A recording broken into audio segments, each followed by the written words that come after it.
Hey, good day, YouTubers and Facebookers and Twitters and all of that other people like that. This is Clay from Clay's AC and Auto Repair and Clay Motion here in Grand Rapids, Michigan. If this video is helpful, please like, most of all, send me nice comments, most of all, subscribe and share my videos. So today we've got a 2004 F150 FX4, new body style. They talk about this steering intermediate shaft in mine is bad, and I'm going to try to give you a little bit of light, show you what's going on. Not that it matters because you probably already know it's bad, but we'll do what we can here. Let's see here.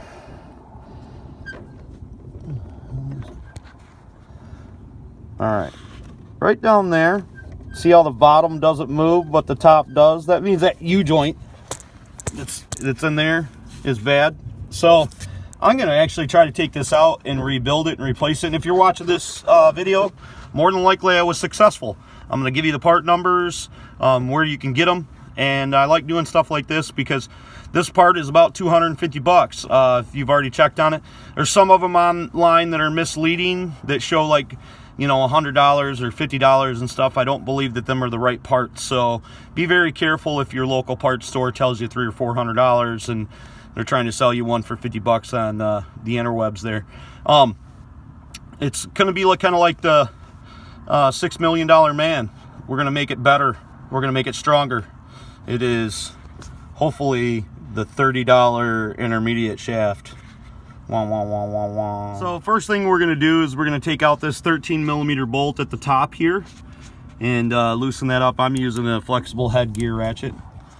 Then once we have the 13mm bolt out, we're going to leave the shaft on there, but you can remove that with a hammer, but don't get too far ahead of yourself. I mean, you could have done this step last if you wanted removing that bolt. But next thing we're going to do is we're going to turn the tires all the way out to the left, so counterclockwise with the steering wheel, and then we're going to bring it back about a quarter to a half-inch turn. And the bolt, the 10mm bolt that's on the end of the steering shaft, is going to point like this. And you're going to get down on the ground underneath it with your 10mm, and you are going to, you're not going to really technically be able to see it, but all you have to do is reach your arm up underneath here. Let me get up underneath the truck a little bit. Then we'll put the 10mm, you'll reach your hand behind that steering, power steering pump. Sorry you can't see me do that, but you should be able to feel it pretty good. Then we're going to set the socket on there, and you're doing this all by feel. You're really not going to see it that well. And we're going to add an extension to it so it comes out right about here with your oil filter. So then we're going to remove that 10mm bolt, and then hopefully we can take the steering shaft completely off. So now I'm using a 1/4-inch drive ratchet system. So I've got a 6-inch extension on there, and you can see how that pops up out of there. Then I'm going to be able to stick my ratchet in there and we'll pull this bolt out. It might take a little bit of prying because the radiator hose is in the way, but remember, it's just rubber. It's not a big deal. So you would set the extension in there and give it a little bit and poke it into the end of your socket. I had my socket sitting on there, and then I put my extension on next. Hindsight being 20/20 that it is, we're going to use a 3/8 with the shallow 10mm and a 6-inch 3/8 extension, and turn this off because I couldn't get enough force with my hand to turn it off with the 1/4-inch drive. So that's a little tip for you.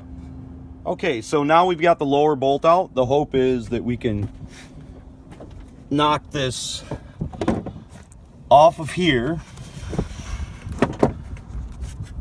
Get it off there with a hammer. This little kitchen hammer that I got from my kid's toy box. Knock that off of there. Then the hope is that we can pull this up out of here without trying to figure out.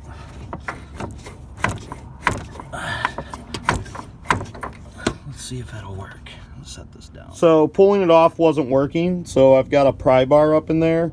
And I'm right here. You can see I'm between the axle and the steering thing here, and I'm gonna tap it on the bottom and knock it off of there. Just so you know, I'm not gonna be able to show you that, but that's how you're gonna get this off of here, get the collar off. Well, I'm sorry to say that I actually could not repair it. That's not very often the case in my life. I'm sure if I spent more time, I probably could, but I spent a good hour and a half looking through hundreds of U-joints and found nothing that was even close that I could drill out. If I had a lathe, I could probably make something work or make a U-joint for it, but I don't, and I don't think that's practical for anybody at home. So remember, don't be the next of them, be the first of you. You can't break what's already broken. If anybody else can do it, you can too. Please share and subscribe. Have a great afternoon, and God bless.